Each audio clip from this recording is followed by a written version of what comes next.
चयो, असां तिमुथियुस खे लिखियल पौलुस जो पहिरियों ख़त ॾिसी रहिया आहियूं त अचो असां चोथे अध्याय जो पहिरियों वचन पढ़ूं। पर आत्मा स्पष्टता सां चवे थो त अचण वारे वक़्तनि में केतिरा माण्हू भरमाइण वारी आत्माऊं ऐं दुष्ट आत्माउनि जी सिख्याउनि ते मन लॻाए करे विश्वास खां बहिकी वेंदा। हिन वचन खे पढ़ींदे असांजो ध्यानु हुन फ़र्क़ ते वञे थो जेको पिछले अध्याय में ऐं हिन अध्याय में आहे। टे अध्याय जे आख़िरी वचन ताईं असां पहिरियों जे ॾिनल सिद्धांतीय पंथ खे ॾिठो ऐं हाणे हिन अध्याय में पौलुस कलीसिया में विश्वास त्यागण जी घटनाउनि जे बारे में ॻाल्हाए रहियो आहे त अचण वारे वक़्तनि में पहिरें तिमुथियुस जे ॿियनि लेखनि में इहो भाव प्रगट कयो वियो हुयो त वचन जो इहो भाग कलीसिया जे पृथ्वीअ ते आख़िरी ॾींहं जो ज़िक्र करे रहियो आहे, पर लिखण वारो पंहिंजो मन बदिले चवे थो त पौलुस हिते हुन वक़्त जी ॻाल्हि करे रहियो आहे जेको पौलुस जे जीवन खां बिल्कुलु पोइ शुरू थियण वारो कलीसिया जो काल थींदो। विश्वास त्यागण जी घटनाऊं पौलुस जे वक़्त में ई शुरू थी वियूं हुयूं। छा तव्हांखे यादि आहे त जॾहिं पौलुस इफिसुस में हुयो तॾहिं हुन कलीसिया खे चिताईंदे चयो हुयो त हुननि विच हेड़ा भेड़िया ईंदा जेके रिडनि जे पोशाक में अची विश्वासियुनि खे धोखो ॾींदा, हुननि सां छल कंदा। यूहन्ना पंहिंजे वक़्त में चयईं, हाणे ई हेतिरा मसीह विरोधी अस्तित्व में आहिनि। कलीसिया में ग़लतीअ प्रवेश बि करे छॾियो हुयईं। सभिनीनि खां पहिरीं महान कलीसिया अफ्रीका में हुई। उहा हुई कोप्टिक हिन नाले सां। उहा सभिनीनि खां अॻिते निकिरी वई हुई। उत्तर अफ्रीका पहिरें जी कलीसिया खे कुझु सभिनीनि खां महान संत प्रदान कया, जंहिंमें तरतुलियन ऐं अर्थानसियुस जहिड़ा शामिल हुया। पर उहा कलीसिया विधर्मनि में पई, विश्वास खां भटकी वई। जॾहिं पौलुस अचण वारे वक़्त जी ॻाल्हि करे थो त हुन जे मन में मसीह जो ॿिए दफ़ा अचण जी ॻाल्हि बिल्कुलु कोन्हे।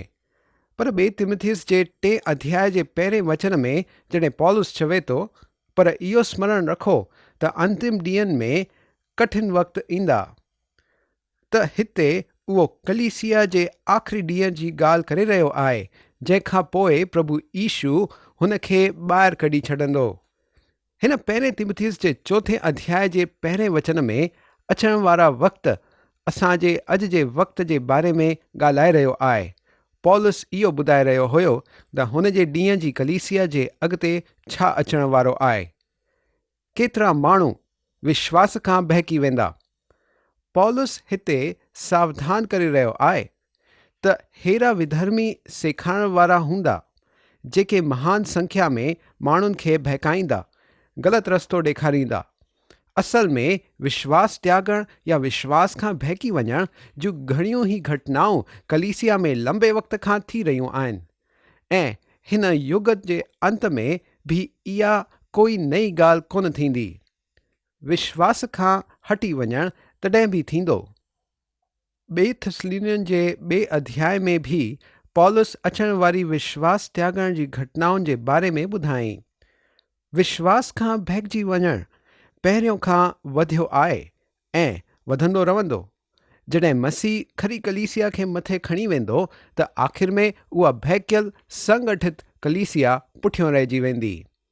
बहकण हिन अखर लाइ यूनानी भाषा में अखर आहे अफिस्थेमी, जंहिंजो मतिलबु आहे परे बीहण।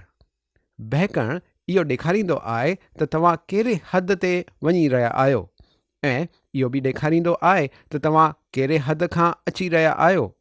जेके माण्हू ॿियनि खे बहकाईंदा आहिनि उहे माण्हू पाण पहिरियों के वक़्त ते विश्वास में हुजण जो दावो कंदा हुया, पर पाण ई पोइ बहकजी विया।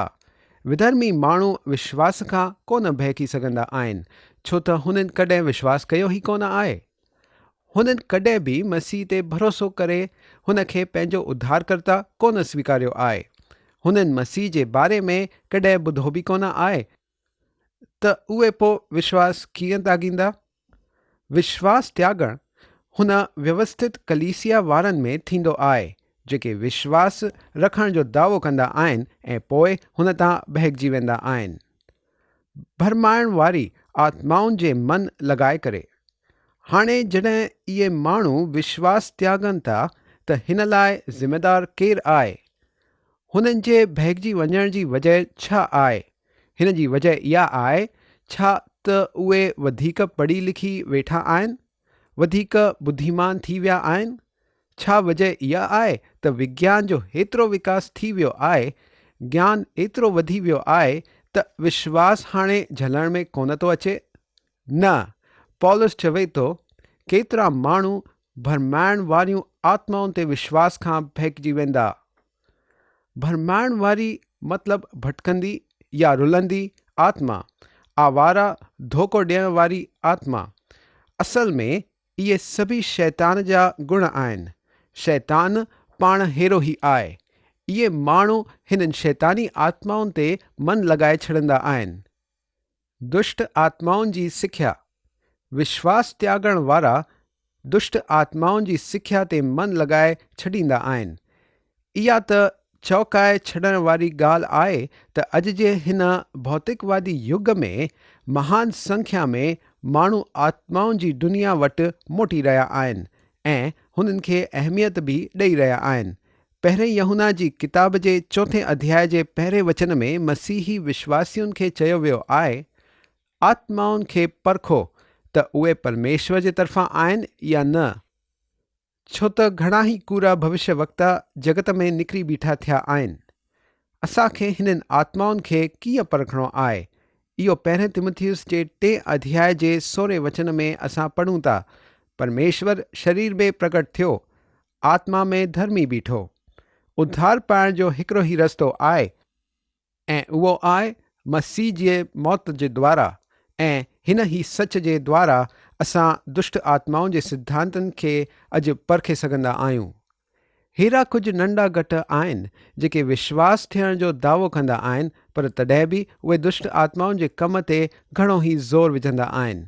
उहे हिन विषय में घणी ई रुचि रखी रहिया आहिनि ऐं हिन विषय में ॾाढो पढ़ी रहिया आहिनि ऐं घणो ई ॼाणण जी कोशिश करे रहिया आहिनि। मूंखे लॻे थो त अॼु असां आत्मिक दुनिया जो खरो प्रगटीकरण ॾिसी रहिया आहियूं, पर शैतान जे बारे में हिकु सुठो कमु असां करे सघंदा आहियूं ऐं उहो इहो ई आहे त हुन खे असांजे जूते जा तर ॾेखारियूं। असांखे जूतनि जा तर बणिजी हिननि ॻाल्हियुनि सां चिपकी कोन रहणो आहे, पाण खे हिननि ॻाल्हियुनि में शामिल कोन करणो आहे। पौलुस असांखे इहा चेतावनी ॾेई रहियो आहे त असांखे दुष्ट आत्माउनि जे सिद्धांतनि जे भ्रम में कोन पइणो आहे। असांखे हुननि खां परे रहणो आहे। हर आत्मा खे परखणो आहे, इहो सुञाणींदे त उहे मसीह जे प्रभुत्व खे स्वीकारनि था या न, ऐं इहो सुञाणींदे त उहे इहो स्वीकारनि था त परमेश्वर शरीर में प्रकट थियो या न, ऐं इहो बि त मसीह असां लाइ क्रूस ते छुटकारो ॾियारे असांखे धर्मी बीहारियो आहे। हाणे असां 4 अध्याय जे 2 वचन ते वधंदासीं त अचो पढ़ूं। पहिरें तिमुथियुस जो 4 अध्याय ऐं 2 वचन। इहो हुननि कूड़े माण्हुनि जे कपट जे करे थींदो, जिन्हनि जो विवेक मञो जलंदे हुए लोहे सां दाॻियो वियो आहे। कूड़े माण्हुनि जे कपट जे करे उहे जेके विश्वास त्यागींदा पाण खे घणाई भक्ति वारा ऐं ॾाढा धार्मिक ॾेखारींदा।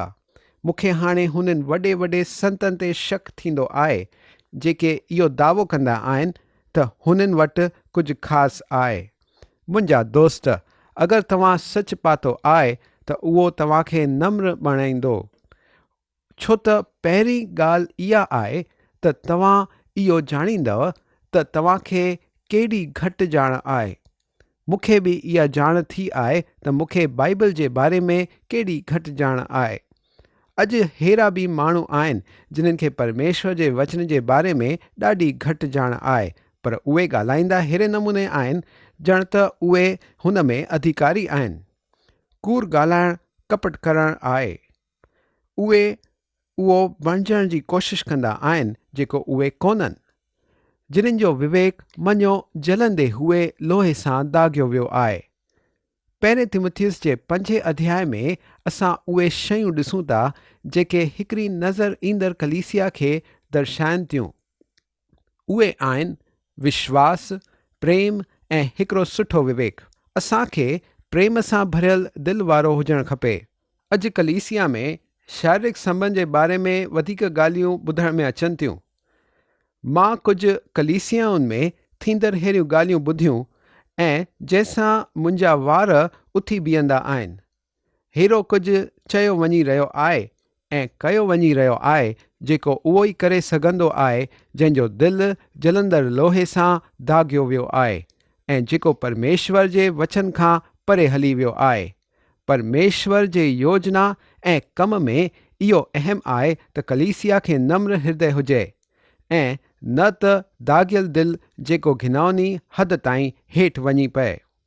असां हाणे पढ़ूं पहिरें तिमुथियुस जो 4 अध्याय ऐं 3 वचन। जेके व्यायाम करण खां रोकींदा ऐं भोजन जी कुझु शयुनि खां परे रहण जी आज्ञा ॾींदा, जिन्हनि खे परमेश्वर इन्हीअ करे बणायो त विश्वासी ऐं सच खे ॼाणण वारा हुननि लाइ शुक्र मञी खाइनि।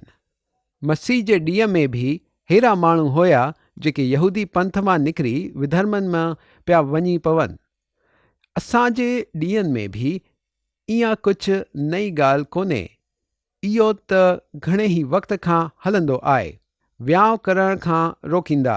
मसीह जे ॾींहं में एसेनी नाले जो हिकिड़ो गठु मौत समुंड पासे वसी रहियो हुयो। हुननि वटां असांखे शास्त्र जूं कुझु अहम पर्चियूं प्राप्त थियूं आहिनि। जॾहिं मसीही विश्वास हुते पहुतो त घणनि ई हिन फिलिस्तीनी कलीसिया में शामिल थिया ऐं हुन जूं वचन विरोधी सिख्याऊं तयारु थियूं, जंहिंमें वियांह कोन करण जो नियम ऐं हुकुम हिकु हुयो ऐं भोजन जूं कुझु शयूं खां परे रहण जी आज्ञा ॾींदा।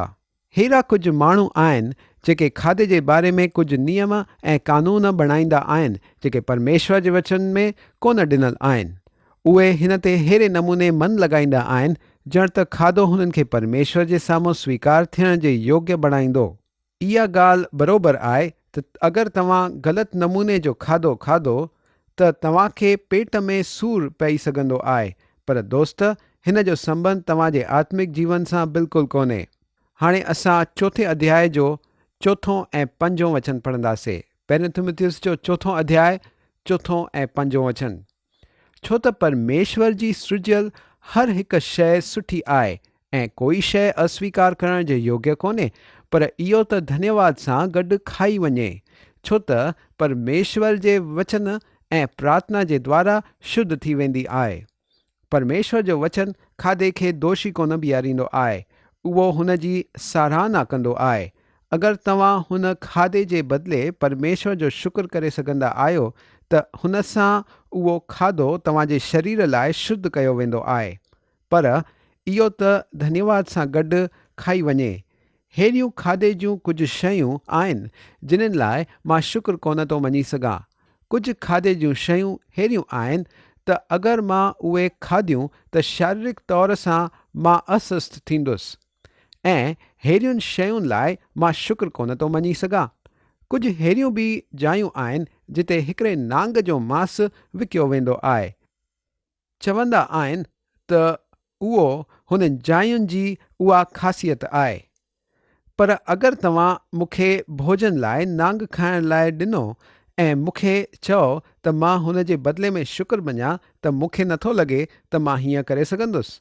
पर मुंहिंजा दोस्त, अगरि तव्हां खाधे में नांग स्वीकारे हुन लाइ शुक्र मञी सघो था त बेझिझक अॻिते वधो ऐं खाओ। वरी उहो जेको कुझु बि हुजे हुन में कुझु ग़लति कोन्हे।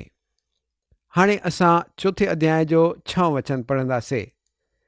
अगरि तूं भाउरनि खे हिननि ॻाल्हियुनि जी सुधी ॾियारींदो रहंदे त मसीह यीशू जो सुठो सेवक बीहंदे ऐं विश्वास ऐं सुठे उपदेश जी ॻाल्हियुनि सां जेको तूं मञंदो आयो आहीं तुंहिंजो पालण पोषण थींदो रहंदो।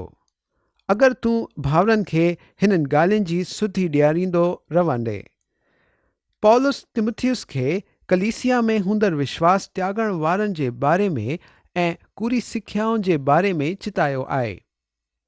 हेड़ा माण्हू बि थींदा जेके विश्वास में हुजण जो दावो कंदा ऐं पोइ अहिड़ी जाइ ते ईंदा जिते उहे विश्वास खे नाकारींदा।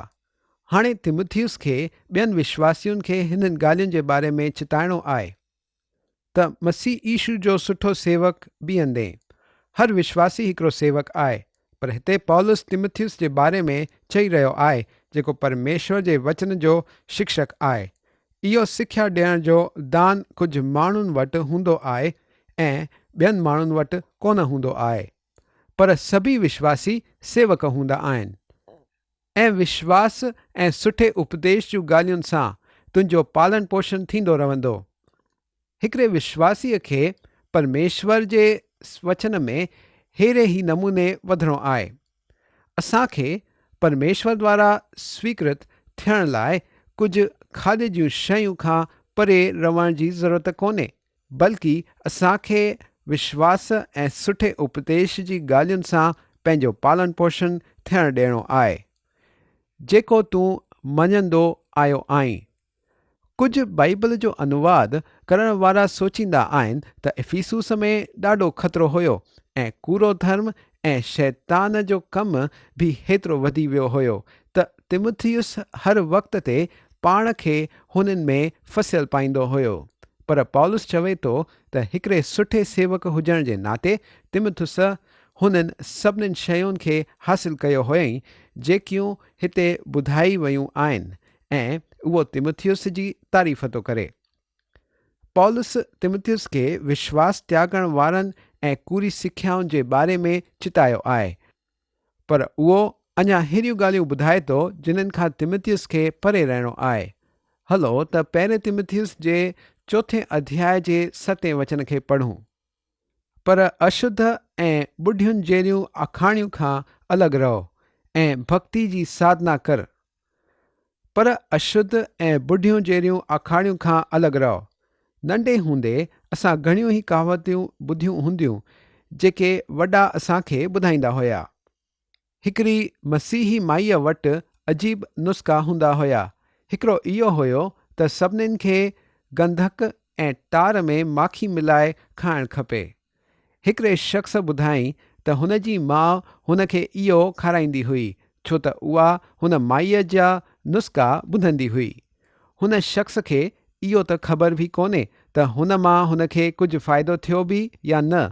पोइ वरी अॻिते हली हिन शख़्स खे कैंसर जी बीमारी थी वई ऐं पोइ माण्हुनि हुन खे भरे करे किताबूं पढ़ण लाइ ॾियण लॻा जिन्हनि में इहो ॿुधायो वियो हुयो त कहिड़ो खाधो कैंसर खां छुटकारो ॾियारींदो। हुन माण्हुनि चयईं त उहो कंहिं बि किताब जी सलाह कोन मञी सघो छो त हिकिड़ी किताब चवे पई अंगूर न खाइणु खपनि, ॿी चवे पई त भरपूर अंगूर खाइणु खपनि, वरी हिकु किताब चवे पई त माखी खाइणु खपे ऐं ॿी चवे पई त माखीअ खे परे रखणु खपे। हिननि किताबुनि मां तंग थी करे हुन शख़्स पंहिंजी बीमारी खे हुन महान डॉक्टर जे हथ में सौंपण जो फ़ैसिलो कयईं ऐं हुते ई छॾे ॾिनई। अॻिते वचन चवे थो ऐं भक्ति जी साधना कर। तिमुथियुस खे पंहिंजी ज़िंदगीअ में भक्ति जो तरीक़ो अपनाइणो आहे। घणा ई माण्हू भक्ति जे व्यवहार ते हेतिरो ज़ोर कोन ॾींदा आहिनि जेतिरो उहे हुननि ॻाल्हियुनि ते ॾींदा आहिनि जेकियूं असांखे कोन करणु घुरिजनि। अॼु हिते असांजो वक़्तु पूरो थी वियो आहे। मुंहिंजी आशा आहे त परमेश्वर अञा हिकु दफ़ा पंहिंजे कुवत वारे वचन सां तव्हां सां ॻाल्हायो आहे। मुंहिंजा दोस्तो, उहो वचन आहे जेको तव्हांजे दिलि में विश्वास उत्पन्न कंदो आहे। तव्हां अगरि वचन ॿुधो था त परमेश्वर तव्हां सां न सिर्फ़ु ॻाल्हाईंदो पर तव्हांजे दिलि में विश्वास उत्पन्न कंदव ऐं पोइ तव्हां सुठे तरीक़े सां हुन जे पुठियां हली सघंदव ऐं उहो सभु करे सघंदव जेको हुन खे ख़ुशि करे थो। अॼु असां हिते ई बीह रहंदासीं। ॿिए प्रोग्राम में वरी सां मुलाक़ात थींदी। तेसिताईं परमेश्वर तव्हां वटि पंहिंजो अनुग्रह ऐं आसीस मोकिले।